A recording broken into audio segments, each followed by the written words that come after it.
Amigas, amigos, seguimos con más. Son las 7:56 de la mañana, hora de Miami, desde donde hacemos nuestra transmisión de todos los días. Y esta hora vamos a conversar con Namita Biggins. Ella es portavoz del Departamento de Estado norteamericano en español. Namita, gracias primero que nada por permitirme conversar contigo hasta ahora.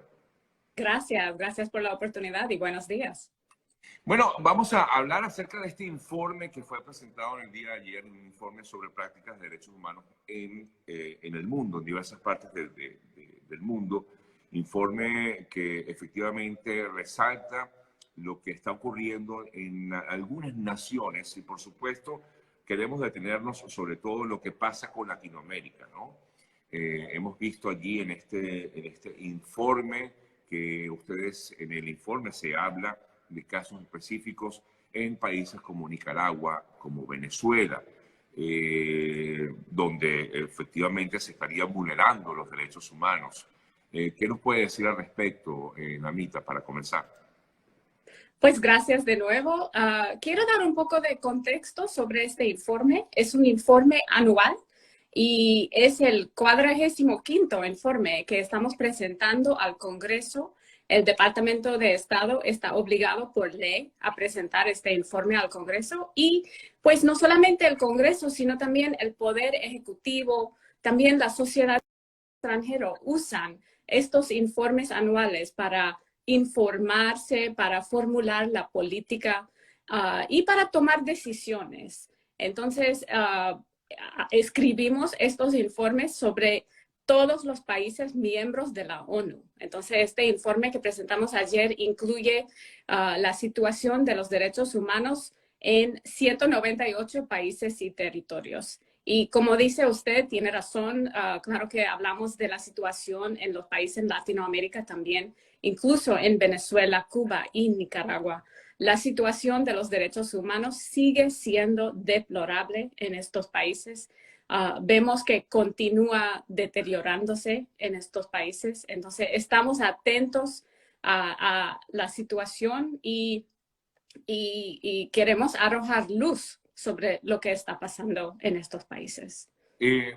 Arrojar luz, fíjese usted, es una situación que el mundo conoce, o por lo menos, y sobre todo quienes venimos de esos países entendemos perfectamente.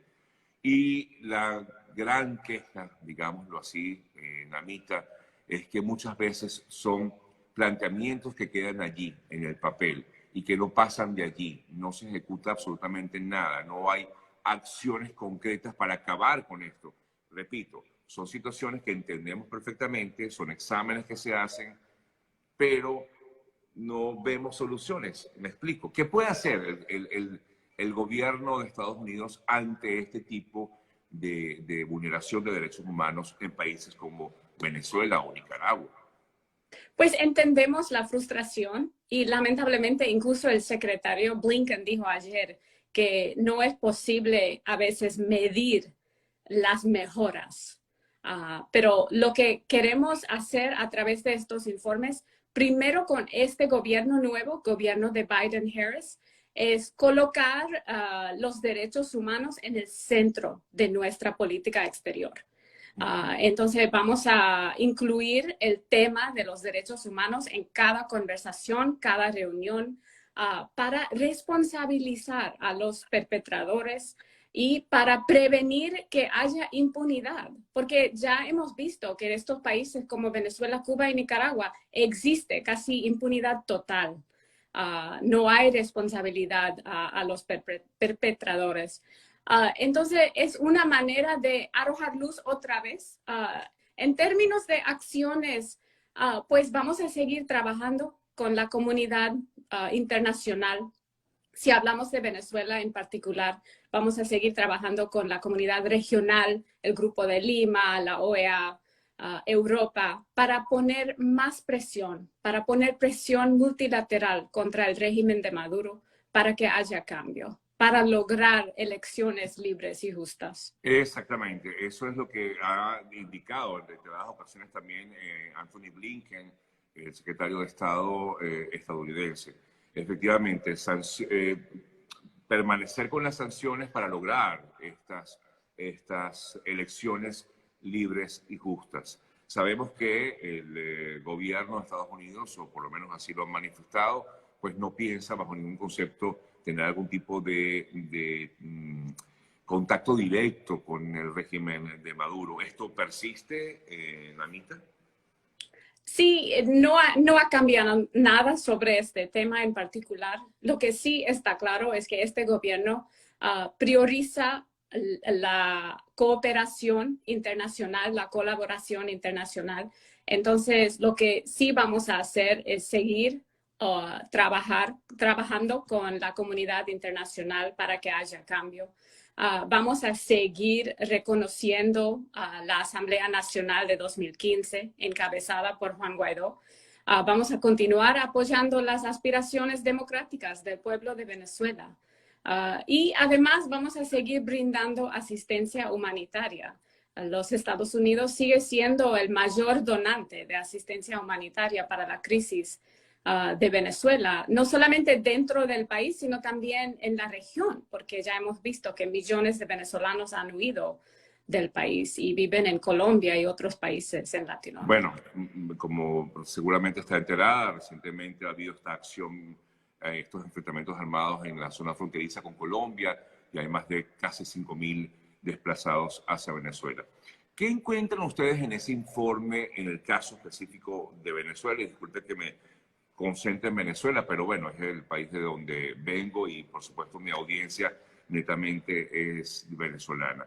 Tengo entendido que inclusive ustedes han visto allí que hay desapariciones forzadas, hay tratos crueles, torturas. ¿Qué han encontrado? ¿Qué dice el informe acerca del tema, Namita? Pues hemos visto informes continuos de abusos policiales, de ejecuciones extrajudiciales, de secuestros, de tortura.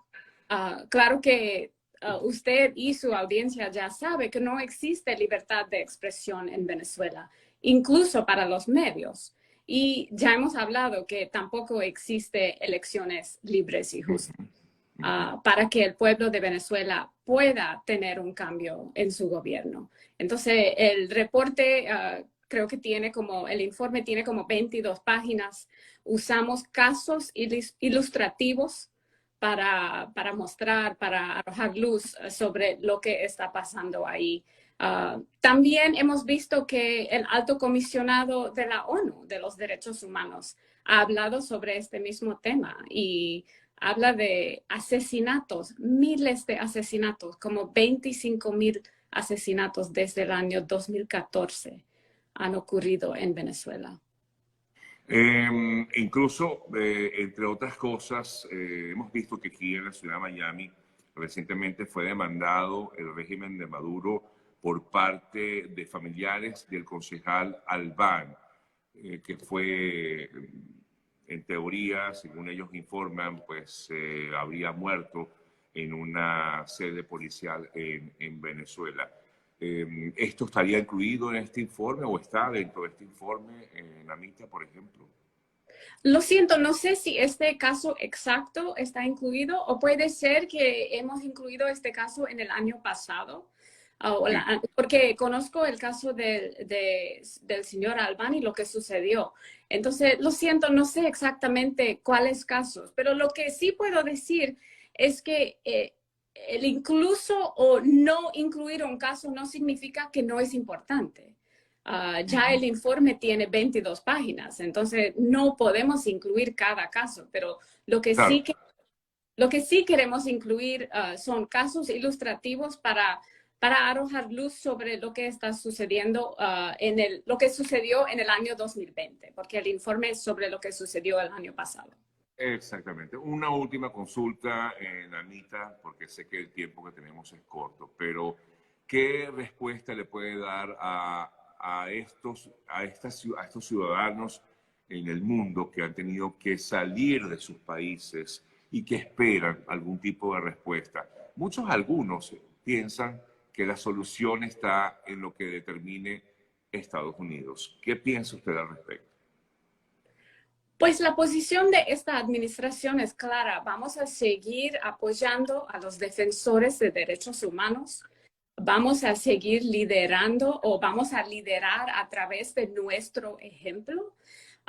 Y vamos a trabajar con la comunidad internacional, porque este problema a nivel mundial no es algo que podemos solucionar solamente el gobierno de Estados Unidos. Entonces, el multilateralismo es muy importante para este gobierno actual y promover y defender los derechos humanos. Y vamos a apoyar a los defensores de derechos humanos a nivel mundial. Lo que sí se descarta es cualquier tipo de intervención, digamos, directa en alguna de estas naciones, porque así lo ha manifestado el secretario Blinken, ¿correcto?